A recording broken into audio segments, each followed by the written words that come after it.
C'est le troisième grand rendez-vous pour Franck Serra, sacré maître jardinier au Carré des Jardiniers en 2021 et couronné d'un prix Passion au Festival Jardin l'an passé aux Tuileries à Paris. Avec son équipe de Serra Paysages, dans le hall prêté par la CCI Dordogne, il se prépare à concourir au Festival international des jardins de la Côte d'Azur, prévu en mars prochain à Antibes. C'est l'attractivité touristique, la mise en lumière des jardins sur la Côte d'Azur qui est faite à ce moment-là, du 25 mars au 15 mai. On va avoir ces jardins qui seront libres du grand public, qui vont pouvoir découvrir les jardins, leurs différentes thématiques avec forcément la genèse des projets à chaque entrée de jardin. Il y a des ateliers. Chaque week-end, il y a un site qui sera mis en lumière. Parce que c'est des lieux publics, c'est des jardins publics, des espaces publics qui sont là, qui ne sont pas clos du tout, qui sont ouverts jour et nuit.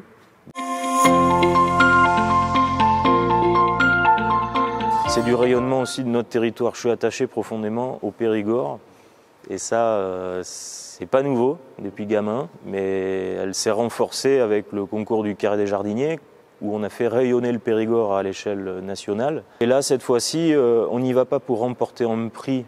Alors effectivement, des fois, ça nous sourit.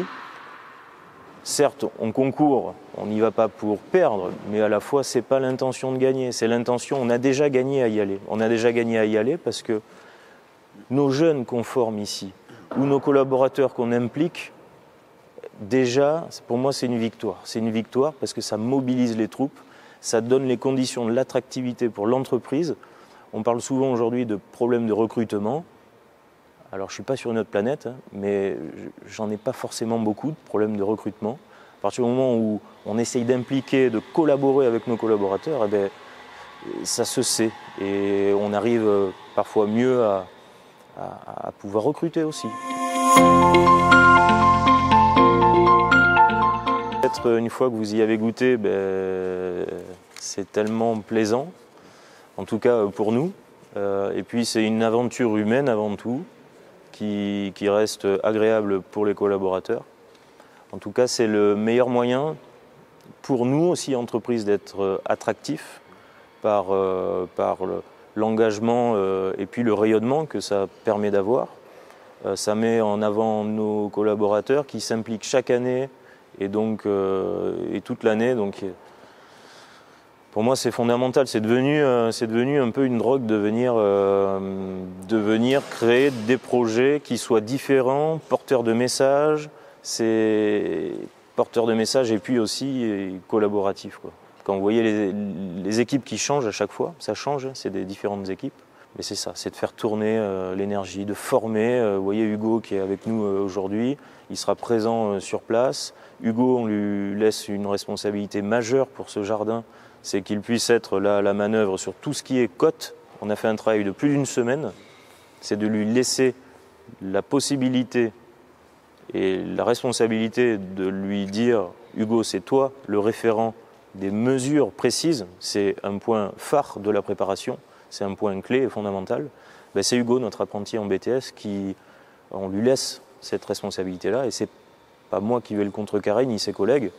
Ça va vraiment être lui, quoi. Donc c'est aussi de la prise d'initiative et de donner envie à notre jeunesse de participer, de s'engager.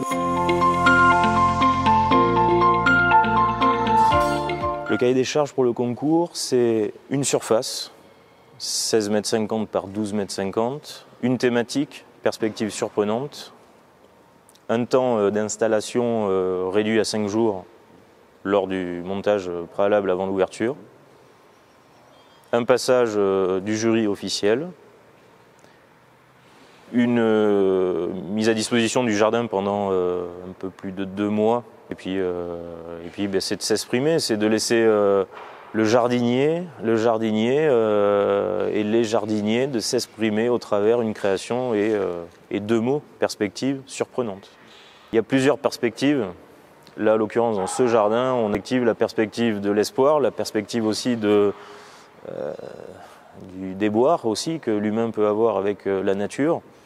Et donc, c'est de conjuguer les deux pour en faire qu'un et de donner des signaux d'espoir quand même. travaille un peu ces perspectives, un peu pour alerter et de dire que tout n'est pas tout beau, n'est pas tout rose sous le bon œil de l'homme. Mais il y a aussi la perspective de la résilience, la perspective de croire aussi en l'homme. Et ça, dans ce jardin, en tout cas, encore une fois, vous ne le voyez pas ici parce que c'est les dernières notes qui vont donner le caractère à ce jardin. Ça sera toute la part végétale et toute la régénération de la forêt, la régénération et la fécondité que le végétal a également suite à des gros incendies. La forêt a quand même un pouvoir de résilience assez fort. Et là, ce jardin, il prend des symboles tous différents. Il y a le côté on alerte. On alerte et c'était peut-être prémonitoire vis-à-vis de l'été qu'on a passé, lorsque j'ai conçu le jardin. Mais c'est de prendre conscience que l'homme a la main, la nature a le pouvoir de se régénérer, mais est-ce qu'elle l'aura tout le temps ? Quand même un message d'espoir, je ne veux pas être chaotique dans cette création de jardin parce qu'on ne pourrait pas le faire nous-mêmes en tant qu'humains. Mon raisonnement, toujours au fond de mes tripes, c'est d'utiliser la matière lorsque c'est possible. Il ne faut pas tomber non plus dans l'extrême, il faut être réaliste. C'est qu'on se prépare au concours, on se prépare en Périgord. On veut utiliser des circuits courts, je veux aussi mettre le Périgord à l'honneur dans ces événements-là, et je veux également que ça soit cohérent par rapport à la région là où on se prépare.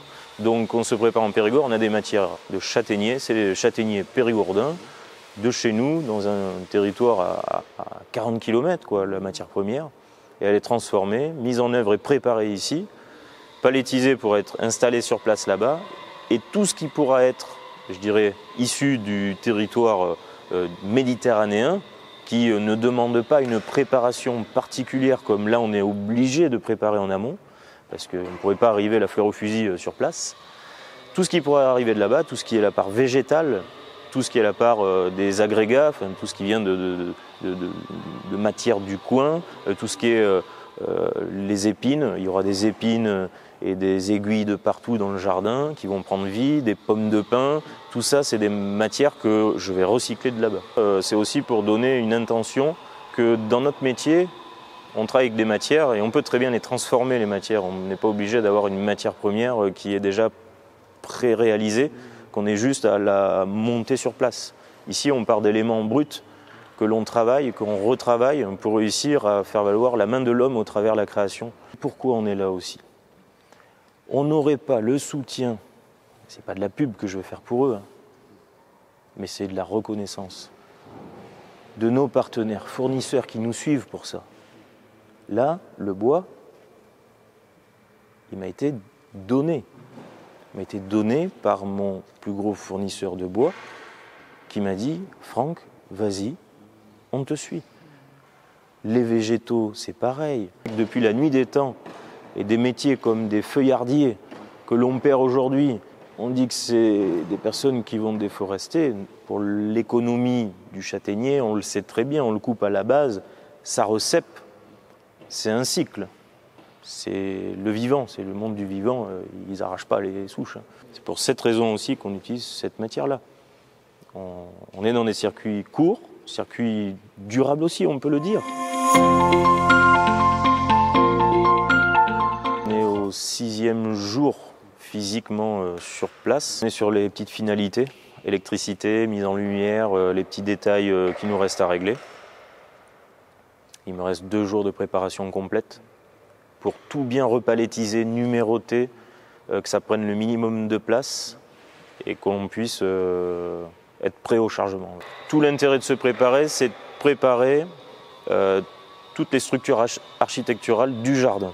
On ne peut pas arriver là-bas et se poser des questions parce qu'on n'a pas le temps de se les poser. On se doit, je dirais, de faire en sorte de préparer un maximum en amont pour être le mieux armé dans les 5 jours qui nous restera pour transformer l'essai. Donc on a tout l'intérêt à préparer les coupes, le montage des planchers, la disposition, prendre du recul aussi sur le jardin. Quand vous avez 5 jours de montage sur place en mode concours, vous êtes phagocyté par un tas d'éléments extérieurs qui est juste chronophage et épuisant. On a fait un partenariat avec les Compagnons du Devoir. Antoine, qui habite à Lille, que j'ai vu 4 fois, que j'ai appelé, je lui ai dit: Antoine, tu représentes les Compagnons du Devoir dans la filière du paysage. Je t'ai rencontré à Jardin en juin dernier. Est-ce que ça t'intéresse de faire partie de l'aventure et de venir nous aider? Il m'a dit: allez, bingo, ok. Mais ça, c'est bien, ça. Moi, je trouve qu'on ouvre les portes à l'extérieur aussi, dans nos représentations, dans les jardins que l'on crée. C'est ce qui crée des synergies et qui crée des convergences. Et là aussi, vous pouvez aussi passer des messages. Parce que les compagnons aussi, ils communiquent entre eux. Mais si vous restez dans un vase clos avec vous-même et compagnie, toujours et compagnie,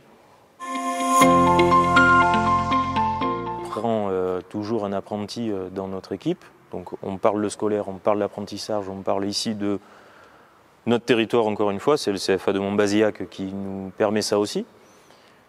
On a aussi un CFA du coin, d'Antibes, qui met à disposition les classes pour nous aider à pouvoir monter les jardins. À disposition des verticalités. Je le voyais plus serré, mais il y a tout ce qui est contrainte technique. On adapte l'idée à la technique à l'idée, et on essaye de conjuguer les deux pour en faire que l'image du jardin créée sur le papier soit bien la réalité. Et ça s'adapte, ça s'adapte. Et puis il faut le sentir, le jardin. Il faut aussi faire monter l'appartenance à ce jardin. Il faut que ça diffuse. Ah oui, c'est bien comme ça. Et puis d'impliquer toute l'équipe dans ce processus. Il se prépare aussi psychologiquement à affronter, parce que moi je l'ai dans la tête souvent, toutes les idées je les ai dans la tête, mais à retransposer auprès des collaborateurs, c'est jamais non plus toujours simple à le voir en 3D, réel, réaliste et compagnie, parce que l'aquarelle et le crayon, ça fait pas tout.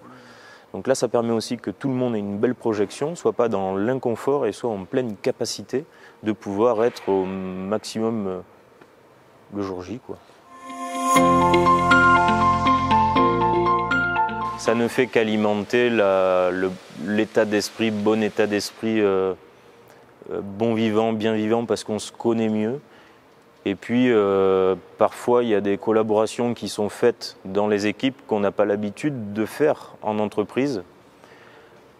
Moi, je ne suis pas avec eux en permanence sur le terrain. Pour autant, sur le biais d'un concours, je suis avec eux. Ça me permet d'avoir une certaine proximité, bien ressentir toujours l'état d'esprit. Et la suite, à chaque fois, ça a été un regain d'énergie que finalement, on est à la recherche de ça. On est à la recherche de ce regain d'énergie et tous. Et ils attendent, en tout cas de ma part, qu'il y ait des actions en ce sens-là. On a participé au concours du Carré des Jardiniers. Il y avait une équipe. On a fait Jardin, c'était encore une nouvelle équipe. J'ai toujours piloté avec eux les choses.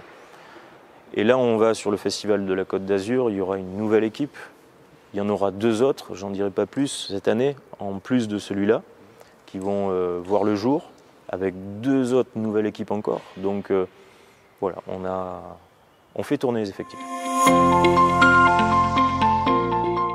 C'est beau, mais il faut aussi qu'il y ait une continuité dans le jardin pour réduire l'impact que l'on a eu, nous, à faire ce jardin. Et donc, il faut absolument que derrière, on lui trouve une vie. Le jardin du bon vivant du Carré des Jardiniers, il prend vie au mois d'avril au Parc Mitterrand, dans l'espace culturel, pour le département. C'est la belle preuve qu'on pense à la continuité des projets. Dès le démarrage de mon implication dans ce type d'événement. On est aussi avec une valeur environnementale. Je suis un peu déçu toujours de prendre un semi-remorque et de descendre dans le sud pour monter un jardin. Mais il faut que aussi nos actions de monter des jardins aient un impact aussi pour le grand public, qu'on interpelle, c'est pour des enjeux majeurs. Le jardin Renaissance, eh bien là, on n'a pas encore trouvé le preneur, mais tout l'enjeu. Et moi, je me suis engagé auprès des organisations, du département, de la région, de pouvoir le réimplanter dans un espace, dans une collectivité qui serait prête à l'accueillir. L'idée, c'est qu'il se l'approprie et que cette histoire du jardin Renaissance puisse continuer.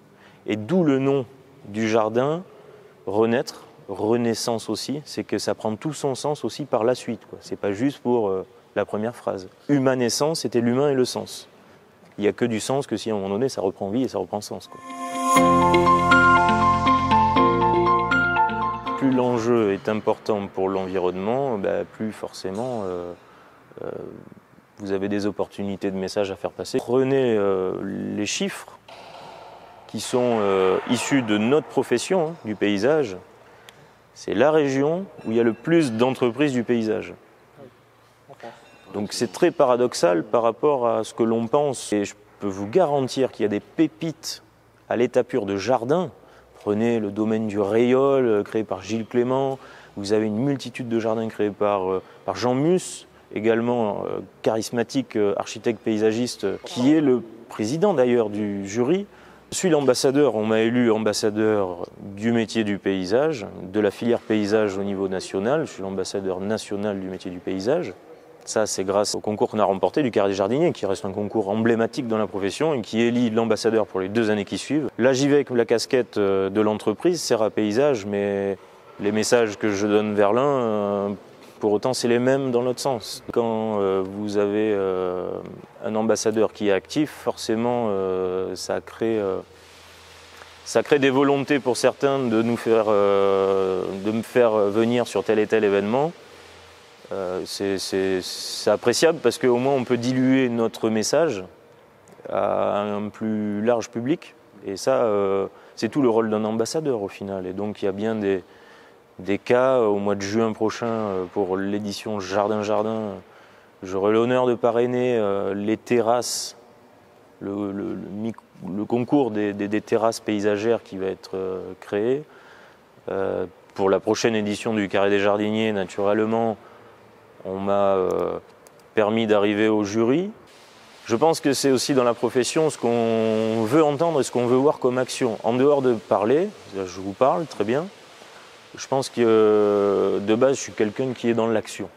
Donc je suis dans l'action, il faut qu'il y ait de l'action, il faut qu'on avance, il faut qu'on avance. Il ne faut pas juste que l'on cause, quoi. Causer c'est bien, mais il faut qu'on ne fait pas, ça ne fonctionne pas pour moi. Donc voilà, on fait et on est actif. Nous on se bouge les fesses, en tout cas dans l'entreprise, pour faire en sorte que ces messages-là soient portés haut et fort et qu'on arrive à faire avancer nos confrères aussi dans ce sens-là, la population dans ce sens-là, pour qu'on arrive à faire ancrer dans la tête de tout le monde que le paysage est important pour notre territoire. C'est la mode du jardin territorial. C'est dans le Périgord d'avoir des jardins du Périgord. En Méditerranée, la part végétale qui va prendre vie. Je ne vais pas mettre des végétaux du Périgord, on marcherait sur la tête. On marcherait sur la tête peut-être de mettre du châtaignier, mais non, on s'en éloigne pas trop parce que le châtaignier, il y en a aussi là-bas. Donc on est dans des jardins du territoire, partout où on est dans les modes. Et donc si j'arrive à essaimer ce petit message en disant nos jardins sont des jardins aujourd'hui, des jardins de territoire, et non pas des jardins méditerranéens en Périgord ou des jardins périgordiens en Méditerranée, bon, je pense qu'on aura fait un petit bout de chemin quand même. Parce que travaillant le végétal, on est avec l'environnement. On ne va pas mettre des choses qui n'ont rien à voir avec l'environnement du territoire. Et, au moins quand on repart d'une page blanche complète où il n'y a pas grand-chose, où la vie humaine a un petit peu effacé la nature, mais du coup on la réimplante, on l'aide à revenir de manière plus rapide pour éviter que les espaces creux ne soient pas complétés, d'autant plus par du béton. Si on arrive au bon moment pour le paysage, on arrivera à faire en sorte qu'on n'ait pas l'envie de toucher à l'espace. Parce que si c'est un espace désertique où il ne se passe rien, relativement rapidement après avoir fait une construction globale et mis des coups de bulldozer de partout, généralement on se pose la question, il y a l'emplacement pour une maison, il y a l'emplacement pour une dalle en béton pour faire une aire de service ou je ne sais quoi. Par contre, si dans la réflexion de base, on arrive à rapidement agir en intégrant la part végétale qui soit d'autant plus importante que l'on a aujourd'hui, parce que souvent, il faut avouer quand même qu'on est le dernier des Mohicans dans la partie des constructions, et ça c'est pas une légende, hein, c'est la réalité, nous on prend ce qui reste. Il faut vraiment se mettre en tête que sur les nouveaux projets, ça aussi je passe des messages au pouvoir public assez souvent pour leur dire que ça est une part, ça fait partie d'un projet. Si vous voulez que le bâti, que la vie, la population puisse être bien intégrée dans son espace et son environnement, n'oubliez pas que la part financière de ces projets-là, il faut qu'il y ait une quote-part sérieuse à la part paysage, et non pas à la part que du bâti et de la voirie. C'est un prix, mais c'est un prix en plus qui met en éveil, donc c'est que de la complémentarité sur d'autres professions, sur le bâtiment, sur la voirie et autres. Et quand vous intégrez de manière efficace et pertinente la gestion du paysage, tout de suite ça prend une forme différente. Mais il ne faut quand même pas oublier aussi, il y a des enjeux d'entretien. On oublie souvent que la part du jardin qui est créé, je dérive un peu, il faut en parler. C'est-à-dire qu'ok, on met du paysage, de la nature, on remet de la nature parfois en ville, c'est des sujets majeurs aujourd'hui. Ok, il faut penser aussi à sa part d'entretien. Il ne faut pas que ça soit aussi une utopie, il ne faut pas être extrémiste, encore une fois.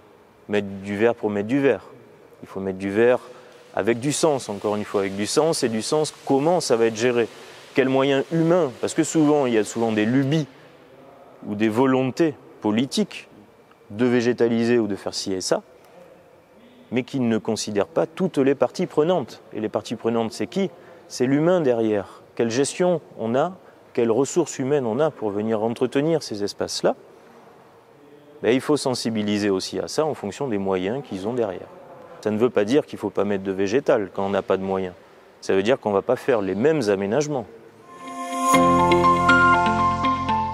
Un avant et un après. Quand vous revenez, que vous êtes sur un nuage, que vous avez remporté un concours à l'échelle nationale, qui est médiatisé, machin truc et compagnie, que vous revenez chez vous et que vous vous retrouvez seul, ça fait un peu bizarre. Je pense aux finalistes qui ne sont pas rentrés avec la même chose et ça me fait penser à eux où c'est encore plus dur, quoi. Il faut pouvoir rebondir, quoi. Et pour rebondir, parfois c'est pas toujours simple, même si vous gagnez. Donc il faut se reposer, se remettre en état de fonctionnement parce que ça immobilise beaucoup de temps, d'énergie naturellement. Et puis il faut retrouver des actions pour laisser ce qui est derrière et filer devant, quoi. Et ça, il ne faut pas rester sur le carré des jardiniers, quoi. C'est pour cette raison qu'on est là dans ce hangar comme on l'était il y a 2 ans. Donc il faut regarder devant. Il y a 12 ans, je démarrais avec un vieux camion Ben tout pourri, que j'ai toujours d'ailleurs, que je tiens à garder. Et tout seul, à 21 ans, sur le terrain, à être... Et puis ça va vite, quoi. Donc aujourd'hui on est 35. Mais on est bien, on recrute toujours. En fait, j'ai évolué pas parce que j'avais envie d'évoluer par le volume, c'est pas ça. C'est que la vie m'a fait rencontrer des personnes qui avaient un savoir-faire différent. Regardez, voilà, ça crépite là-bas. Moi, je ne savais pas souder, moi. Je ne savais pas souder. C'est Christophe, Julien, ancien chaudronnier, soudeur de métier, qui nous a apporté cette compétence dans l'entreprise. J'ai dit bingo, il nous faut quelqu'un comme ça. C'est pas parce que j'avais 1 an d'avance de travail, c'est parce que Julien avait une qualité humaine qui était telle et qui avait un savoir-faire complètement différent de ce que j'avais, de ce que mes collègues avaient. Et j'ai dit il nous le faut. Ça nous permettra de, dans les projets, dans la tête, quand je dessine un projet, il y a du métal, il y a du bois, il y a de la pierre, donc il y a des savoir-faire différents. Faut-il encore, entre le vendre et le réaliser de manière correcte, arriver à pouvoir le réaliser. Donc si vous n'avez pas les capacités à le faire, c'est compliqué. Donc c'est plus par rapport au profil que c'est les rencontres. C'est les rencontres qui m'ont fait...